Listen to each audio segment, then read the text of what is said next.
हरिओम। सनातन podcast में आपका हार्दिक स्वागत है। हम अपनी रामचरितमानस श्रृंखला को आगे बढ़ाएंगे। पिछली चर्चाओं में हमने कई प्रसंगों पर बात की। आज हम काकभुशुंडी जी की कथा में और गहरे उतरेंगे, जहां भक्ति और ज्ञान के बीच का एक अद्भुत संवाद प्रकट होता है। जी, यह एक ऐसी कथा है जो ये दिखाती है कि सच्ची निष्ठा और अटल भक्ति वो किस प्रकार एक श्राप को भी वरदान में बदल सकती है। बिल्कुल। ये प्रसंग हमें ये दिखाता है कि जब हृदय में किसी एक मार्ग के प्रति, खासकर सगुण भक्ति के प्रति एक प्रबल लालसा पैदा हो जाती है, तो साधक का पूरा दृष्टिकोण ही बदल जाता है। आज हम यही देखेंगे कि कैसे भुशुंडी जी ने अपनी सारी सांसारिक इच्छाओं का त्याग करके केवल एक ही अभिलाषा पाली, श्री राम के चरण कमलों के दर्शन की। तो चलिए वहीं से आरंभ करते हैं, जहां भुशुंडी जी अपनी मनस्थिति का वर्णन कर रहे हैं। वे कहते हैं, छूटी त्रिविधि ईषणा गाड़ी, एक लालसा उर अति बाढ़ी। राम चरण बारिज जब देखौं, तब निज जन्म सफल करी लेखौं। इसका भाव तो स्पष्ट है, पर ये जो शब्द है त्रिविधि ईषणा, इसका गहन अर्थ क्या है? ये सुनने में थोड़ा भारी लगता है। हाँ, शब्द थोड़ा भारी है, पर इसका अर्थ बहुत महत्वपूर्ण है। देखिए, शास्त्र 3 प्रमुख सांसारिक वासनाओं की बात करते हैं। पहली है पुत्रेष्णा, यानी पुत्र की कामना। जी, अपने वंश को आगे बढ़ाने की कामना। दूसरी है वित्तेष्णा, मतलब धन की कामना। और तीसरी है लोकेष्णा, यानी मान प्रतिष्ठा की कामना। अच्छा, तो भुशुंडी जी कहते हैं कि मेरी ये तीनों जो बहुत गहरी, बहुत प्रबल वासनाएं थीं, वो छूट गई हैं और उनकी जगह पर हृदय में केवल एक ही तीव्र इच्छा है कि कब मैं श्री राम के चरण कमलों के दर्शन करूं और अपने जन्म को सफल मानूं। बिल्कुल, ये भक्ति की पराकाष्ठा की ओर पहला कदम है, जहां संसार की सारी इच्छाएं वो एक भगवदीय इच्छा में विलीन हो जाती हैं। और इसी एक अवस्था में वे ज्ञान की खोज में निकलते हैं, पर उन्हें जो ज्ञान मिलता है वो उनके मन को भाता नहीं। जैसा कि वे कहते हैं, जेहे पूछऊं सोई मुनि अस कहे, ईश्वर सर्वभूतमय अहे। निर्गुण मत नहीं मोहे सुहाई, सगुण ब्रह्म रति उर अधिकाई। तो यहाँ से वो निर्गुण और सगुण का द्वंद्व आरंभ होता है। हाँ, वो जिनसे भी पूछते वे मुनि यही कहते कि ईश्वर तो सभी प्राणियों में व्याप्त है, वो सर्वभूतमय है। ये निर्गुण ब्रह्म का सिद्धांत है कि ईश्वर निराकार है, उसका कोई रूप रंग गुण नहीं। जी, पर भुशुंडी जी कहते हैं कि ये मत मुझे सुहाता नहीं था, क्योंकि मेरे हृदय में तो सगुण ब्रह्म यानी रूप और गुणों वाले ईश्वर के प्रति प्रेम बढ़ रहा था। तो वे अपने गुरु के वचनों को याद करके श्री राम के चरणों में ही मन लगाते हैं और उनका यश गाते हुए विचरण करते हैं। और इसी यात्रा में वे लोमश ऋषि के पास पहुंचते हैं। वो प्रसंग बड़ा ही विनम्र और सुंदर है। मेरु शिखर बट छाया, मुनि लोमास आसीन, देख चरण सिरुनायो, बचन कह्यो अति दीन। मतलब सुमेरु पर्वत के शिखर पर वट वृक्ष की छाया में लोमश मुनि बैठे थे। हाँ, और भुशुंडी जी ने उन्हें देखकर अत्यंत दीन भाव से प्रणाम किया। उनकी विनम्रता देखकर कृपालु मुनि ने भी आदर से पूछा, हे ब्राह्मण, आप किस कार्य से यहाँ आए हैं? तब भुशुंडी जी ने स्पष्ट रूप से अपनी जिज्ञासा रखी। जी, उन्होंने कहा, हे कृपानिधि, आप सर्वज्ञ हैं, कृपा करके मुझे सगुण ब्रह्म की आराधना की प्रक्रिया बताइए। उन्होंने सीधे सीधे सगुण उपासना का मार्ग पूछा, परंतु लोमश मुनि जो ब्रह्म ज्ञान में स्थित थे, उन्हें निर्गुण का उपदेश देने लगे। बिल्कुल, मुनि ने उन्हें एक परम अधिकारी जानकर ब्रह्म का उपदेश देना शुरू कर दिया। उन्होंने ब्रह्म के जो लक्षण बताए वे अद्भुत हैं। वो अजन्मा, अद्वैत, निर्गुण, हृदय का स्वामी, बुद्धि से परे, इच्छा रहित, नाम रहित, रूप रहित, हाँ, अनुभव से जानने योग्य, अखंड और उपमा रहित है। और फिर वो कहते हैं, मन गोतीत अमल अविनाशी, निर्विकार निरवधि सुखरासी। सो तैता ही तो ही नहीं भेदा, बारी बीची इव गावही वेदा, सो तैता ही तो ही नहीं भेदा। ये तो तत्वमसी का सिद्धांत है। हाँ, वही कि वही तू है। जैसे जल और जल की लहर में कोई भेद नहीं, वैसे ही तुझ में और उस ब्रह्म में कोई भेद नहीं। लोमश मुनि ने अनेक प्रकार से समझाया। पर भुशुंडी जी कहते हैं, निर्गुण मत मम हृदयम न आवा। मतलब उनका हृदय उसे स्वीकार नहीं कर पा रहा था। जी नहीं। और वे फिर से अपनी बात रखते हैं एक बहुत ही सुंदर उपमा के साथ। राम भगति जल मम मन मीना, किम बिलगाई मुनीस प्रवीणा। अरे वाह! वे कहते हैं, हे चतुर मुनीश्वर, मेरा मन तो राम भक्ति रूपी जल में मछली की तरह रम गया है, वो उससे अलग कैसे हो सकता है? मतलब ये भक्ति की एक तरह की हट है। बिल्कुल। वे कहते हैं, आप तो मुझे वही उपाय बताइए जिससे मैं अपनी इन आंखों से श्री रघुनाथ जी को देख सकूं। पहले मैं नेत्र भरकर अयोध्यानाथ के दर्शन करूंगा, उसके बाद आपका निर्गुण उपदेश सुनूंगा।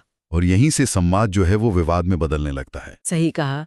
मुनि सगुण का खंडन करके निर्गुण का निरूपण करते हैं और भुशुंडी जी हठपूर्वक निर्गुण को काट कर सगुण की स्थापना करते हैं। इसका नतीजा ये हुआ कि मुनि को क्रोध आ गया। हाँ, और यहाँ तुलसीदास जी एक बहुत गूढ़ बात कहते हैं। भुशुंडी जी के माध्यम से वे कहलवाते हैं, सुनु प्रभु बहुत अवज्ञा किए, उपज क्रोध ज्ञानिनु के हिए, अति संघर्षण जौंक कर कोई, अनल प्रगट चंदन ते होई। क्या बात है। अर्थात बहुत अपमान करने पर ज्ञानी के हृदय में भी क्रोध आ जाता है जी। जैसे शीतल चंदन की लकड़ी को भी बहुत अधिक रगड़ा जाए तो उससे भी अग्नि प्रकट हो जाती है। ये मानवीय स्वभाव का कितना गहरा विश्लेषण है। और इस क्रोध को देखकर भुशुंडी जी अपने मन में जो तर्क वितर्क करते हैं वो तो ज्ञान की पराकाष्ठा है। बिल्कुल। वे सोचते हैं कि क्रोध तो बिना द्वैत बुद्धि के हो नहीं सकता और द्वैत बुद्धि बिना अज्ञान के नहीं हो सकती। तो क्या माया के वश में रहने वाला एक जीव ईश्वर के समान हो सकता है? वे अनेकों उदाहरणों से अपने भक्ति पक्ष को सिद्ध करते हैं। जैसे सबका हित चाहने वाले को दुख नहीं हो सकता, पारसमणि वाले के पास दरिद्रता नहीं रह सकती, परद्रोही निर्भय नहीं हो सकता और परस्त्रीगामी उत्तम गति नहीं पा सकता। वे कहते हैं कि श्री हरि के चरित्र का वर्णन करने पर पाप नहीं रह सकते और हरि भक्ति के समान कोई दूसरा लाभ नहीं है। और उनका सबसे बड़ा तर्क है, हानि की जग एहि सम किछु भाई, भजियन राम ही नर तनु पाई। कि इससे बड़ी हानि और क्या होगी कि मनुष्य का शरीर पाकर भी श्री राम का भजन न किया जाए। जी। इन सब तर्कों के साथ वे मुनि का उपदेश आदर से नहीं सुन रहे थे। जब उन्होंने बार बार सगुण पक्ष को स्थापित किया तब मुनि ने क्रोध में आकर कहा, मूढ़ परम सिख देव न मानसी, उत्तर प्रत्युत्तर बहु आनसी। सठ स्वपक्ष तव हृदय अभिसाला, सपदि होई पच्छी चंडाला। अरे मूर्ख, मैं तुझे सर्वोत्तम शिक्षा दे रहा हूं और तू मानता नहीं। तेरे हृदय में अपने पक्ष का बहुत हट है, इसलिए तू शीघ्र ही एक चांडाल पक्षी यानी कौवा हो जा। ये तो बहुत कठोर श्राप था, बहुत कठोर। परंतु अब देखिए एक सच्चे भक्त की प्रतिक्रिया क्या होती है।